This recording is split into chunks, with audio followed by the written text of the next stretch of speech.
Your square foot garden can be made from a variety of different lumbers and materials. Stick around and I'll show you the pros, the cons, and the costs of each one. Come on, let's go.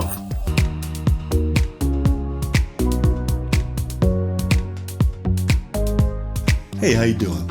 On behalf of the Square Foot Gardening Foundation, I'm Rick Bickling, the How To Gardener. You know, one of the first choices you're going to have to make with your square foot garden is what material are you going to build it out of? Some of your choices are untreated lumber, typically Douglas fir, hardwood like oak, cedar like a fence outside, composite deck boards, which is what I use, metal, could be galvanized, could be just plain steel, brick with or without mortar, stone, again with or without mortar, concrete block, again with or without mortar, just some old logs stacked up. There's a lot of kits available to help you better determine which material you should use to build your beds out of. Let's look at some of the factors you should consider.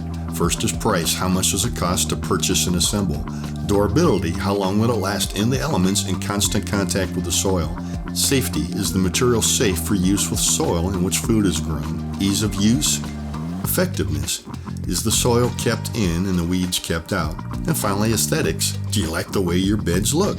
Let's take a look at how each of these materials stacks up against our criteria. As they say, safety first. The two materials that I would recommend you never use are railroad ties and any kind of pressure-treated lumber. Railroad ties are treated with chemical preservatives such as creosote and chromated copper arsenate. Doesn't sound like something you want in your garden, does it? Both of these are harmful to humans and pets and are banned for residential use. Now, although the chemicals used in pressure-treated lumber are supposed to be safer than they used to be, for many years they contained arsenic, I personally would still avoid using this. If you've ever picked up a pressure-treated board at the store, you know it tends to be very moist. Whatever that stuff is, I don't want it leaching into my soil. There are plenty of other materials available.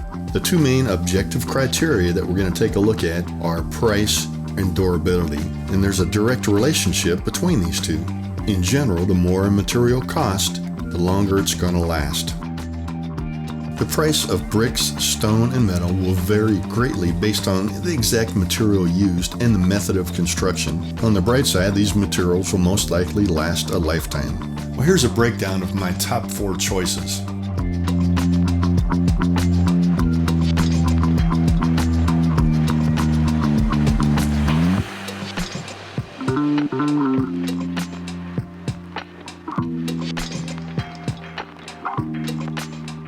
So there you go. Get creative and choose a material that'll make your square foot garden uniquely yours.